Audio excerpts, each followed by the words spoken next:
요것이 이미 천국이 이미 이 땅에 들어와 있고 우리가 이미 천국에 들어와 있다라고 하는 것을 이제 신학적으로 얘기하면 이제 무천년설입니다. 요게 이제 PCA나 OPC 등등 정통 보수 교단들이 이제 성경을 보는 시각이고요. 이것은 굉장히 그 신빙성이 있는 신구약 전체를 통틀어서 이렇게 이제 해석을 하고 연구를 한 결과이기 때문에 이것은 이제 우리가 받아들일 수가 있고 이제 이것을 이제 무천년설이라고 하는데 무천년설이라고 하는 것은 천년왕국이라고 하는 게 따로 있는 게 아니라 지금이 이미 천년왕국이다. 지금이 이미 천국이고 우리는 그래서 이 안에서 기쁘고 즐거운 천국의 삶을 누리게 되어 있고 우리는 모든 저주로부터 해방되었기 때문에 걱정할 것이 없다라는 것이 이제 무천년설이고 우리 교단이 이제 인정하고 있는 거죠. 그거에 반면 어떤 일부 침례 교단이나 또는 일부 장로 교단들 특별히 성경을 문자 그대로 해석을 해야 된다고 하는 데서는 요한계시록을 쭉 보니까 1절 다음에 2절이 나오고 2절 다음에 3절이 나오는데 1절은 시간적으로 앞서고 2절은 그 다음이고 3절은 또 2절 후에 나오는 것이다. 이렇게 그 순서대로 그대로 보다 보니까 전천년설이라고 하는 결론을 그대로 이제 갖게 됐습니다. 그래서 그건 뭐냐면 예수님이 재림하고 나서 천년 왕국 말하자면 그 천국이 펼쳐진다. 이렇게 이제 보는 견해입니다.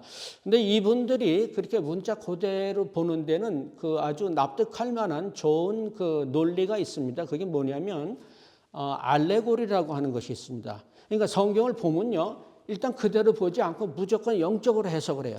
그래서 말도 안 되는 뭐 이상한 데로 막 끌고 가고 그래서 뭐 다윗의 뭐 골리앗을 죽일 때 골리앗을 저갈 때 다윗의 돌이 뭐 몇 개였습니까? 5개였습니까? 근데 그게 뭐 첫째 돌은 믿음이요, 둘째 돌은 소망이요, 그다음에 사람 뭐 이렇게 말도 안 되는 근거도 없이 영적 의미를 거기다 갖다 붙이는 그런 위험을 방지하기 위해서 성경 그렇게 보지 말고 문자 그대로 이렇게 보자.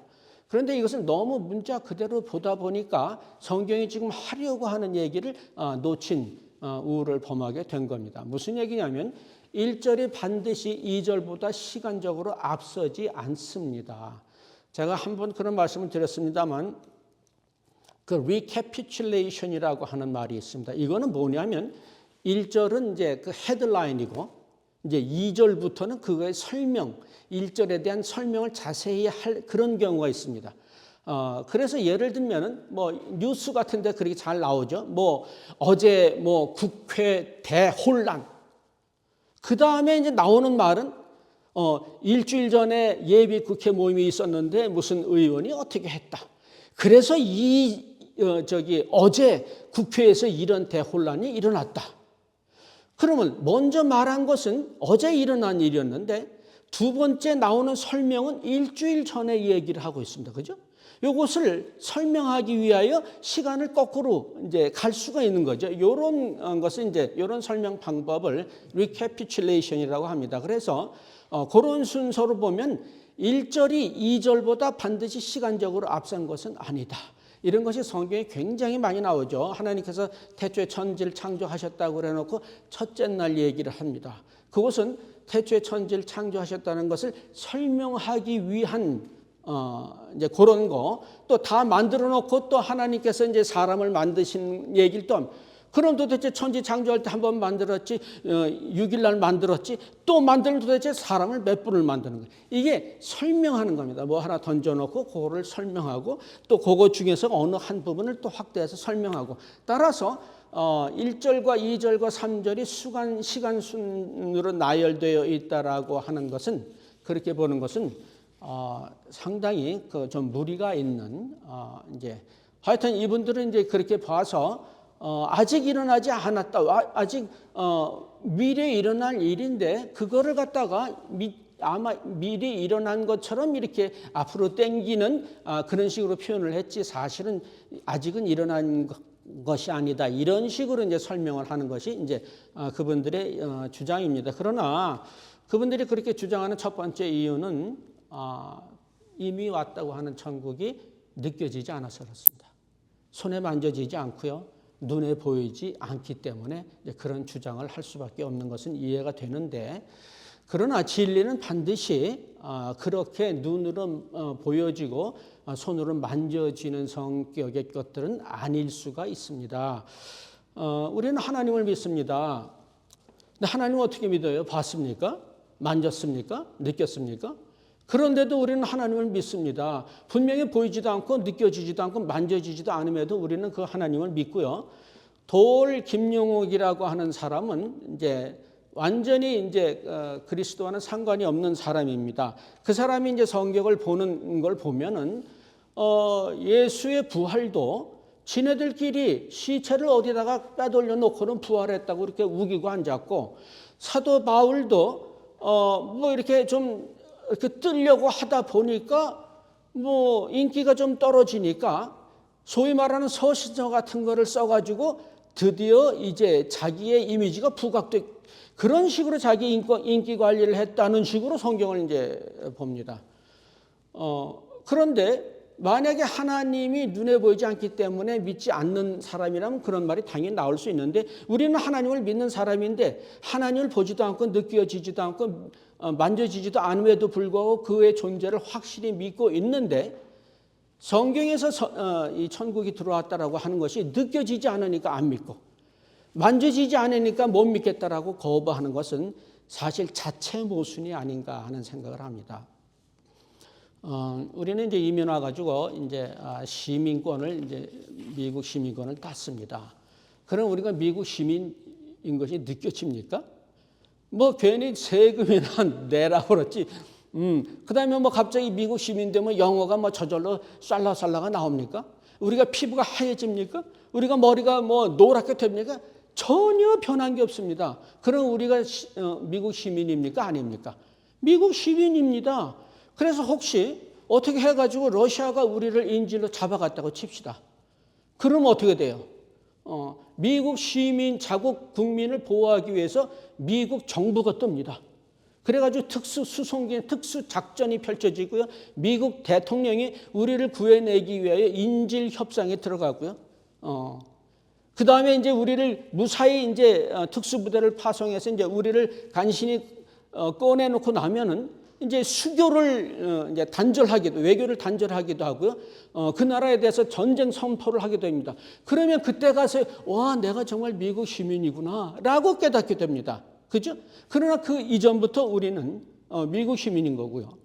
이번에 우크라이나에서 이제 전쟁이 일어났는데 한국 교민을 구출하기 위하여 한국 정부에서 특수 이제 비행기를 이제 파송해가지고 아주 뭐 그냥 신속 정확하게 우리 교민들을 다 수송해서 한국으로 이제 데리고 왔는데, 일본 사람들은 그거에 비해서 굉장히 소극적으로 이제 자국민 구출 작전을 폈다고 그래서 이제 논란이 된 적이 있습니다.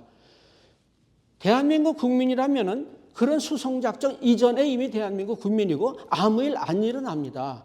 그런데 이제 그런 특수한 일이 생기면은 그때 가서는 이제 야, 이게 내가 정말 하나님의 대한민국 국민이거나 미국 시민이거나 그때 가서 깨달아 봐야 그동안의 많은 세월 동안을 그걸 느끼지 못하고 고통 가운데 있었고 걱정 가운데 있었던 것이 이제 후회가 됩니다. 사실은요, 나의 느낌과는 상관이 없는 것이 사실의 본질입니다. 지난번에도 말씀드렸다시피 저 골목 모퉁이에 호랑이가 있다. 그러면 그게 말이 됩니까? 지금 호랑이가 다니는 풍토가 아니잖아요. 그런데 그것을 그런 게 뭐 그런 게 어디 있어? 근데 혹시 알아요? 오늘 아침에 호랑이가 동물원에서 탈출했는지. 그러니까 이제 사실은 변하지 않습니다. 내 느낌과 생각과는. 그래서 뭣도 모르고 갔다가는 그날이 이제 호랑이 밥 되는 날이죠. 늘 말씀을 드립니다. 2차 대전 다 끝났는데도 동굴 속에서 아직 끝나지 않았다고 생각해가지고 동굴 안에서 수십 년을 지내면서 고통을 받던 사람은 자기 손해예요. 사실을 사실로 내 느낌과 내 생각과는 상관없이 사실을 인정하는 것이 그것이 참된 바른 사람들의 이제 모습이죠. 우리가 이미 온 그 천국을 느끼지 못하는 또 하나의 이유는 우리의 기대와 정말 이 땅에 왔다고 하는 그 천국이 우리의 기대와는 사뭇 다르기 때문입니다. 우리는 이제 천국에 오면 정말 뭐 무지개도 타고 일도 안 하러 가도 되고 아픈 데도 없고 뭐 랄랄라 즐겁게 먹고 싶은 거 실컷 먹고 하고 싶은 거 실컷 하고 뭐 하늘을 날아다니고 그러고 싶죠. 그러나 성경에서 예수님은 이미 임한 천국은 먹고 마시는 나라가 아니다. 그 얘기는 손으로 잡히는 나라도 아니고 눈으로 보이는 나라도 아니다. 그런 나라는 나중에 올 것이다. 그게 사도 바울이 말하는 not yet. 그 나라는 실제로 나중에 올 것인데 그때는 우리의 몸이 신령한 몸으로 변화돼 가지고 아픈 것도 없고 뭐 중력의 지배를 받지도 않을 겁니다. 그럼에도 불구하고 그런 나라라고 할지라도 지금 우리가 생각하고 있는 우리가 기대하고 있는 내 마음대로 막 하는 그런 나라는 아닐 것이 성경의 증거입니다. 그럼 이 땅에 임한 그 나라가 어떤 나라느냐 하면 우리의 기대와 다른 이유는 우리의 수준과 우리의 차원과는 다른 나라이기 때문입니다. 예를 하나 들어볼게요. 옛날에 우리 못 살 때는 그저 어디 가든지 많이 주면 장땡입니다. 그죠? 거기에 누가 침을 뱉었든 상관없어요. 그저 그냥 배가 이렇게 부르게 먹어야 되고 또 동네에서 이제 배가 나온 사람이 거의 없었어요. 그래서 이제 배가 나온 사람을 보면 사장님 일단 이렇게. 근데 요즘은 배 나오면 돼야 안 돼? 안 됩니다. 뿐만 아니라 요즘은요 옛날같이 많이 주는 식당이 인기 있지 않고요. 어떤 식당이 인기가 있어요? 영양가가 있는 식당이 인기가 있고요. 분위기가 좋은 식당이 있고요. 그곳에서 어떤 사람을 만나서 무슨 대화를 나누는 거가 더 중요한 시대가 됐다고요. 그래서 옛날 수준으로 생각을 하면은 아이고 뭐 저거 먹다 말았네. 제가 한국 가면 친구들이 코스 요리를 시켜줍니다. 그럼 첫 번째 이걸 다 먹을지 말아야 될지 모릅니다. 왜냐하면 뒤에 더 좋은 게 나올지 어떻게 알아요. 그래서 조금 먹다 보면 다 끝났대. 그러면 내 마음속에 야, 그 코스 요리 하지 말고 짜장면이나 먹으러 가자. 이게 수준이라고 하는 게 있습니다. 차원이라고 하는 것이 있어요. 그래서 그 천국은 새로운 수준으로 새로운 차원으로 임하는 나라가 그 나라고 그럼에도 불구하고 아직 오지 않은 나라가 있는데 그 나라를 우리가 또 기다리는 것 또한 잊지 말아야 될 일이며 지금 그 나라가 보이지 않더라도 새로운 영의 눈을 떠서 그 나라를 바라보고 그 나라를 기대하며 지금 눈에 보이는 지금 이해가 되지 안 되는 것이라도 이것을 거부하거나 이것을 부인하는 것은 하나님 앞에 죄송스러운 것이라는 것을 여러분에게 말씀을 드리면서 이제는 우리가 새로운 영의 눈을 떠서 이미 임한 이 천국을 바라보고 오지 않은 그 천국이 또 있음을 잊지 말며 그 천국에서의 삶을 내다보는 마음으로 이 땅의 것을 이해하고 따르고 하나님 말씀을 믿는 우리 모두가 되는 여러분 되시기를 예수 그리스도의 이름으로 축원합니다. 기도하겠습니다. 주의 나라가 우리 중에 임했음을 심령 깊은 곳으로부터 느끼고 깨닫는 그런 은혜도 우리 하나님 허락하여 주시옵소서. 아들을 주시기까지 베푸신 주의 사랑이 주의 백성들 가운데 헛되지 않도록 저희들의 여성 가운데 우리 하나님 함께하여 주시옵소서. 예수님의 이름으로 기도합니다.